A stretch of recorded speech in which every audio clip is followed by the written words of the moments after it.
Buongiorno, io sono Vez e bentornati in questo nuovo video di Economia Pop. Oggi andremo a parlare di un argomento che riguarda un po' tutti, essendo italiani. Ogni impresa tutti gli anni deve approvare un bilancio e allo stesso modo deve farlo anche l'Italia.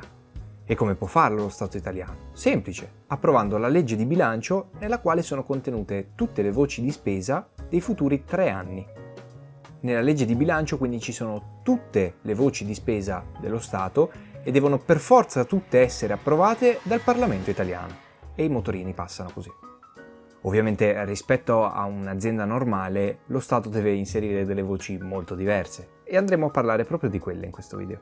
La legge di bilancio approva spese triennali, questo significa che per il primo anno ok, però per il secondo e il terzo si fanno delle previsioni. Si va sostanzialmente a stimare quali saranno le entrate future. Questa legge va approvata per forza entro il 31 dicembre di ogni anno, altrimenti durante l'anno successivo non si potrà muovere neanche un centesimo. La legge di bilancio è una tappa fondamentale, senza di essa lo Stato rimarrebbe paralizzato. Prima di entrare nei numeri facciamo una premessa doverosa. I dati di questo bilancio possono essere espressi in due modi fondamentali, seguendo il principio di cassa oppure seguendo il principio di competenza.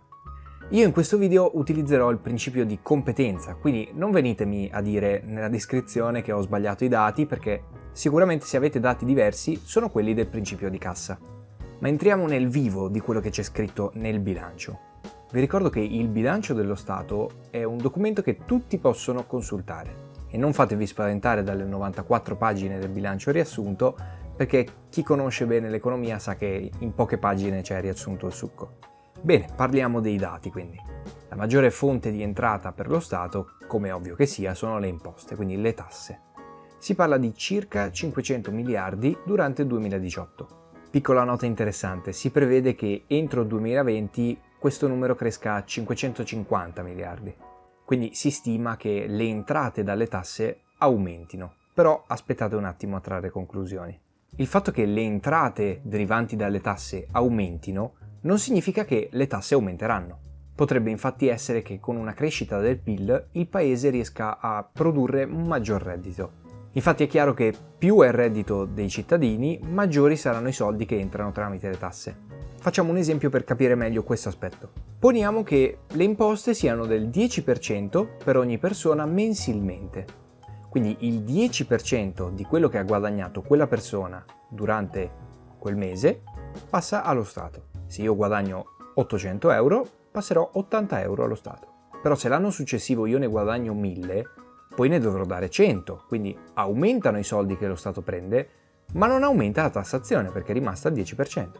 Quindi mettetevi bene in testa che lo Stato non sta cercando di farvi guadagnare di meno, anzi, se il tuo reddito è maggiore, lo Stato è molto più contento perché gli entrano più soldi.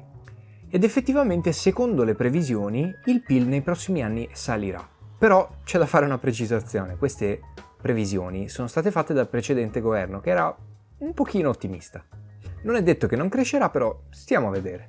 Per quanto riguarda tutte le altre entrate dello Stato si parla solamente di 70 miliardi. Sono cifre un po' arrotondate, quindi nel complessivo lo Stato durante tutto il 2018 ha avuto entrate per 580 miliardi. Però non è diventato più ricco di 580 miliardi, magari.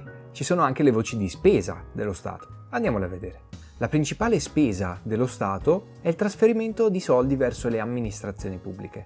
Si tratta di fondi destinati per la maggior parte, quindi non tutti, a regioni, comuni, province, enti territoriali. E questi soldi servono per promuovere la costruzione di strade, edifici, la manutenzione delle strade già esistenti, che non viene fatta benissimo, però ok, di quello parleremo in un altro video.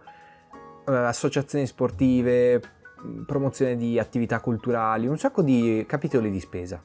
In totale questi soldi che escono dallo Stato sono 260 miliardi. La seconda voce maggiore di spesa nello Stato italiano è il pagamento dei dipendenti pubblici. Ogni anno lo Stato spende 90 miliardi per pagare i propri dipendenti, però non è questa la voce di bilancio che mi preoccupa maggiormente. Come ben sapete, lo Stato è indebitato, quindi la voce di cui sto parlando sono gli interessi. Per pagare i propri debiti, lo Stato chiede soldi ai cittadini stessi. ed è chiaro che ricorrere a prestiti significa dover pagare degli interessi alla fine del periodo. Nel solo 2018 si parla di 78 miliardi di euro di interessi. Nel giro di 2 anni, secondo le previsioni, questi soldi aumenteranno a 80 miliardi, 2 miliardi in più. E a questo punto tutti si chiedono: ma lo Stato italiano sta fallendo? È sostenibile questa spesa? La risposta è sì, però. Questo tipo di spese sono sostenibili, però è necessario che il PIL aumenti nel tempo.